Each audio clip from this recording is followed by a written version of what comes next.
Hey, if you own or you plan to own a number of individual rental properties that you plan to rent out to individual tenants, and you need to create a set of financial projections, whether that's for a potential investor or maybe for the bank, you have come to the right place because we have built a financial projection template built specifically for landlords and property managers that own individual rental units. So this could be single family homes or could be duplexes or even small apartment complexes. Would work really well with this template. Now, this is not the template we would recommend if you are looking to do short-term rental like Airbnb or vacation rentals. We do have a separate template. We'll link to that in the description of the video as well. We do have a template built specifically for Airbnb type models as well. But today we're going to focus on this more long-term rental and landlord property management template. So before we jump into that, my name's Adam Hoeksema. I'm the co-founder of ProjectionHub, and over the last decade, we've helped thousands of entrepreneurs create financial projections for potential investors and lenders. And again, today, we're looking at this landlord template. I've linked to this as well as the Airbnb template in the description of the video below. And now let's dive into the template. So where I want to start is actually the At a Glance tab, and this is really the end of the process. So once you fill out all the projection data, you're going to get these nice tables and charts with your projected profit and loss here. You can see at a glance. You can also see some per unit and per property data. So you get to see how many properties you own, how many units are available, and then the average revenue per property. You also have kind of direct expenses and expenses per property broken down as well with a net income per property and per unit. So some of the key performance indicators for this type of business. We also have a use of startup funds as well as a breakdown. So, this template could be used if you are buying just one property and you want to do projections for that, or if you have a portfolio of 20 properties, you could, with multiple units in all the properties, you could use this template for that as well. So let me also show you briefly here that you'll get a projected cash flow, a projected income statement, and a projected balance sheet for all 5 years on an annual basis, but also on a monthly basis. You have your income statement, cash flow, and balance sheet on a monthly basis as well. So let's jump back to the beginning here, and I'll show you how to fill this out. So the first thing is any cell that's highlighted in blue is an assumption that you can change without breaking anything else in the template. You can put in your business name, the start year and month of your projections, personal investment that you're putting in, leasehold improvements. So this would be for things other than the property. So like, let's say you had, you're buying an apartment complex and there was a kind of a management building, a building specifically set apart for that. This could be the rental office, for example. So you'd put that value in here. You can also add in any equipment that you have as well.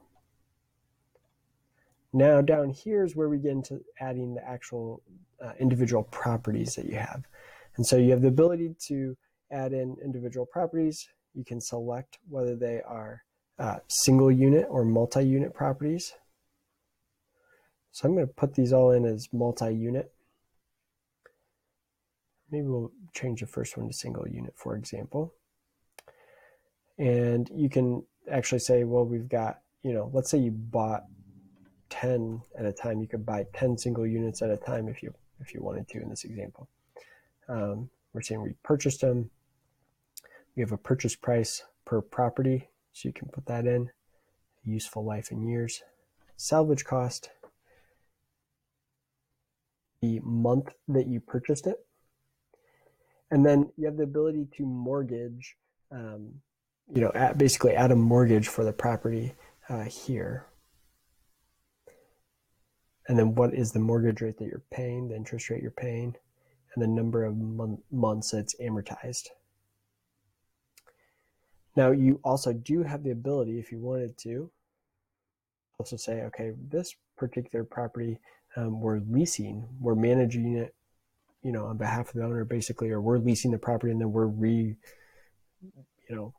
leasing that out to individual tenants. You could do that too. It does have that flexibility in here. So let's jump to the input revenue tab. So we've got all of our, kind of in this graded out section, we've got all the properties that we just input from the previous tab. But now we need to add in the revenue details. So what's the first month that the unit is available to be rented? So maybe you bought it in month 1, but it's not available to rent for a couple months because you got to clean it up, paint it, new carpet, that sort of thing. And then you can add in the number of units per property.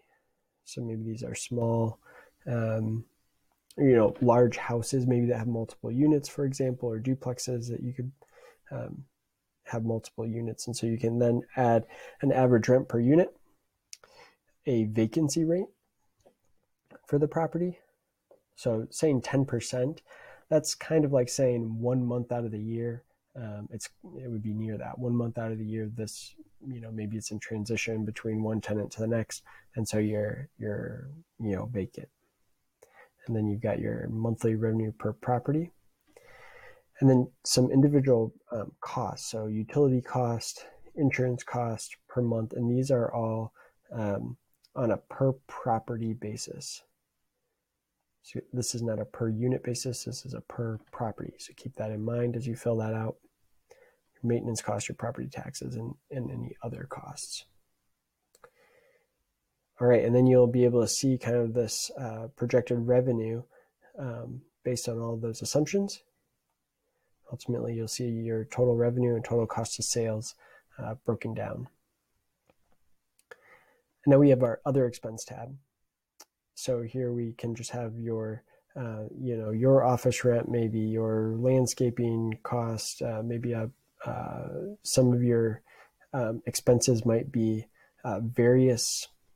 There's various ways to put in these expenses, I should say. So you can put them in as a fixed dollar amount. So here we're saying we have a general marketing expense of $1,000 that's fixed every month, across the overhead of the whole organization.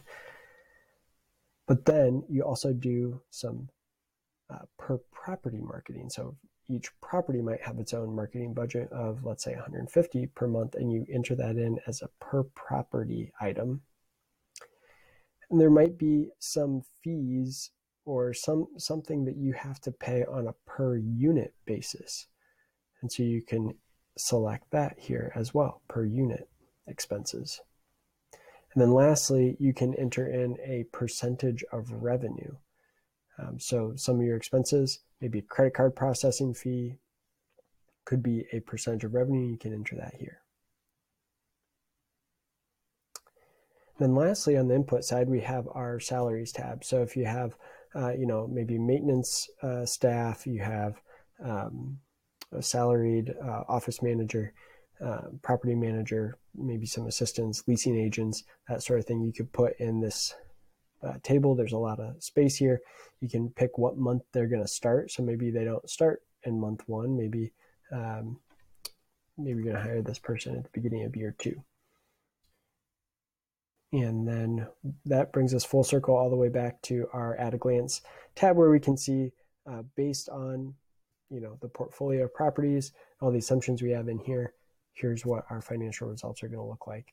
And we can really then ultimately see cash flow and income statement as well. So hope that's helpful. If you have questions about how to customize this template, we do have staff that can help you customize your model as well to fit your particular situation.